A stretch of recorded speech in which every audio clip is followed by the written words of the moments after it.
Bon, je pense que le ministre des Affaires étrangères angolais a fait une communication au terme de la réunion qu'il y a eu entre le président de la République et le président angolais, son homologue João Lourenço. Je crois que le président est déjà rentré à Kinshasa.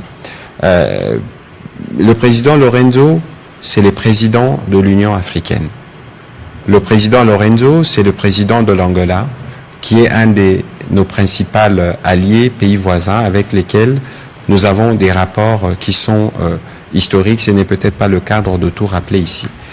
Et donc, le président de la République, avant-hier, au cours de la réunion de l'EAC SADC, il a eu l'occasion de rendre hommage à l'immense travail qui a été fait par le président angolais dans les cadres du processus de médiation qu'il a conduit, processus de Nairobi et Luanda, qui aujourd'hui sert de boussole. Il n'y a aucune institution internationale, aucune communication officielle qui ne s'est fait dans le cadre de ce qui s'est fait aujourd'hui pour le retour de la paix dans l'Est de la RDC, sans que l'on ne puisse faire mention à ce qui s'est passé à Luanda. Parce que Luanda reste le cadre de référence. Et donc il y avait évidemment la nécessité pour les deux hommes d'échanger. Je ne saurais pas vous donner plus de détails sur leur rencontre par rapport à ce qui a été dit justement par le ministre des Affaires étrangères angolais.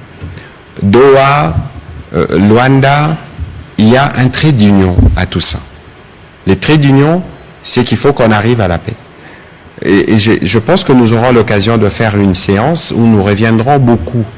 C'est peut-être pas le briefing approprié sur la résolution 2773, mais aussi toutes les dernières décisions qui sont ressorties de tous les processus ou de tous les débats qu'il y a eu autour du retour de la paix en République démocratique du Congo.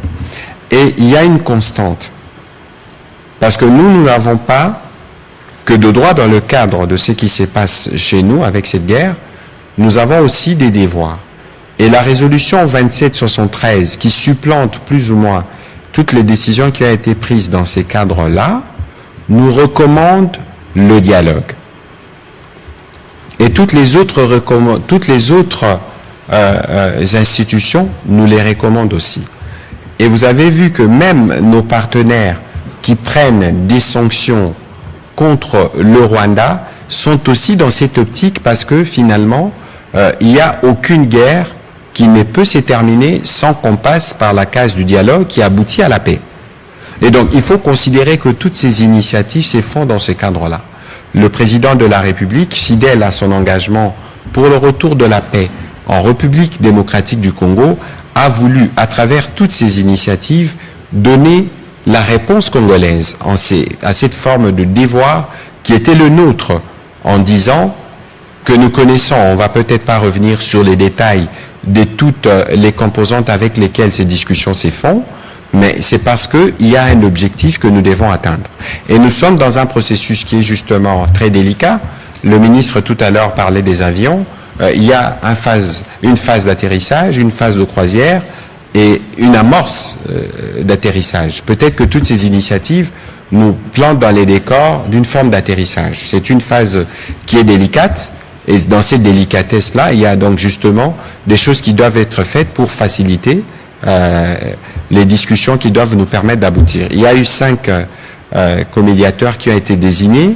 Il y aura un président qui sera désigné dans les jours qui viennent, attendant de voir, et nous aurons l'occasion sûrement avec la Mineta de revenir avec des éléments précis et détaillés. Mais ici, ce que vous devez retenir, c'est l'ouverture du président de la République et que toutes ces actions, tous ces voyages, toutes ces initiatives qui ont été prises par le président de la République l'ont été en droite recommandation de la résolution 2773 qui nous impose à nous aussi l'obligation d'avoir un dialogue qui nous permette d'atterrir. Et donc il faut considérer que c'est dans cet ordre-là que les choses ont été faites. Je pense que j'ai répondu à cette question d'actualité. On va prendre la question de Madame